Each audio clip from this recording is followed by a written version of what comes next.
तर इथे बघू शकता आभाईच्या शेंगा घेतलेल्या आहेत। तर याची भाजी कशी बनवायची ते बघूयात। तर आता ह्या शेंगा मी इथे कापून घेणार आहे आणि नंतर स्वच्छ धुवून त्या शिजण्यासाठी टाकायचे आहे। तर इथे बघू शकता ह्या आभाईच्या शेंगा म्हणतात त्याला। त्याची भाजी कशी बनवायची ते बघूयात। तर आता आपण अशा ह्या शेंगा ह्या आभाईच्या शेंगा अशा बारीक कापून घेतलेल्या आहेत। तर चला आता आपण याची कोरडी भाजी बनवणार आहोत। आणि ह्या जाड शेंगांना थोडे असे दोरे असतात, ते दोऱ्या काढून घ्यायच्या त्याच्या अशा हे असे दोरे काढून घ्यायचे। जाड शेंगांना असतात ते, तर त्याचे दोरे काढून असे बारीक कापून घ्यायचे। इथे बघू शकता अशा पद्धतीने। चला त्याची भाजी कशी बनवायची ते बघूयात। आता हे प्रथम मी स्वच्छ धुवून घेणार आहे। तर चला इथे बघू शकता आपण हे शेंगा अशा कापून स्वच्छ धुवून घ्यायचे आहेत पाण्यामध्ये। आणि मी इथे मसाला घेतलेला आहे। आपण आता गॅसवर पातेलं ठेवून घ्यायचं आहे आणि त्याच्यात 2 चमचे तेल टाकून घ्यायचं आहे। तर चला 2 चमचे तेल टाकून घेऊयात।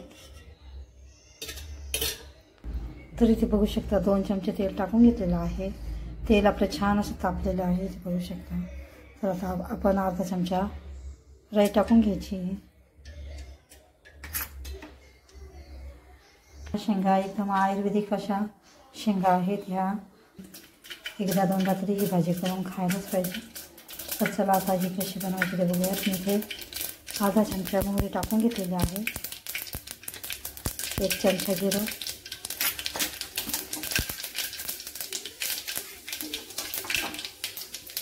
आणि 1 चमचा लाल तिखट, 1 चमचा मी अंबारी मसाला टाकते आणि आपल्याकडे जो मसाला असेल तो तुम्ही टाकू शकता। मी अर्धा चमचा मालवणी मसाला टाकते, थोडी हळद, आणि ह्या फोडणीमध्येच आपण आता हे शेंगा टाकून घ्यायच्या।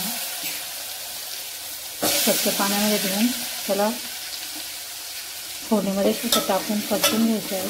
इथे बघू शकता अशा पद्धतीने। तर इथे बघू शकता सगळ्या शेंगा आपण फोडणीमध्ये टाकून घेतलेल्या आहेत। फोडणी टाकल्यानंतर त्याला छान फोडणीमध्येच मिक्स करून घ्यायचं आहे ह्या अशा पद्धतीने। खूप छान लागतात ही भाजी। आणि ह्या शेंगा आपण काळ्या मसाल्यामध्ये पण करून खाऊ शकतो। तर याला छान असं कमी गॅस करून वाफवून घ्यायचं आहे।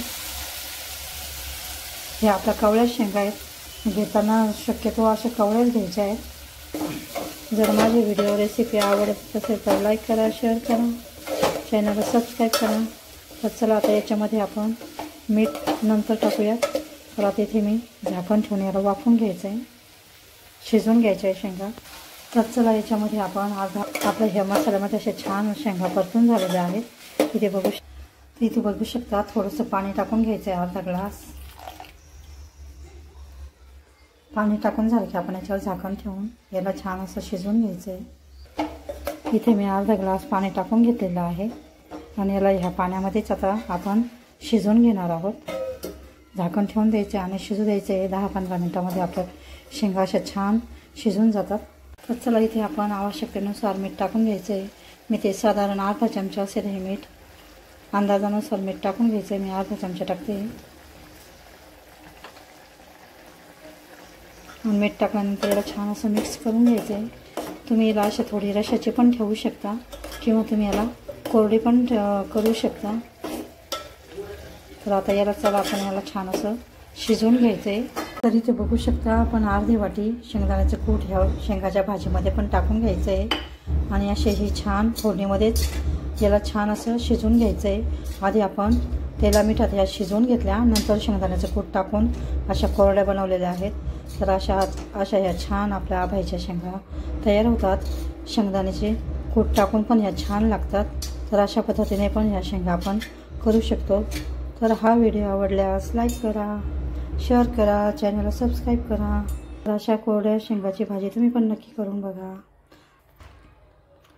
प्रथम आपण या शेंगा तेला मिठामध्ये जिरे मोहरी टाकून तेल आणि मसाला टाकून अशा शिजवून घेतल्या आहे। अर्धा ग्लास पाणी टाकून अशा छान शिजवून घ्यायच्या आहे।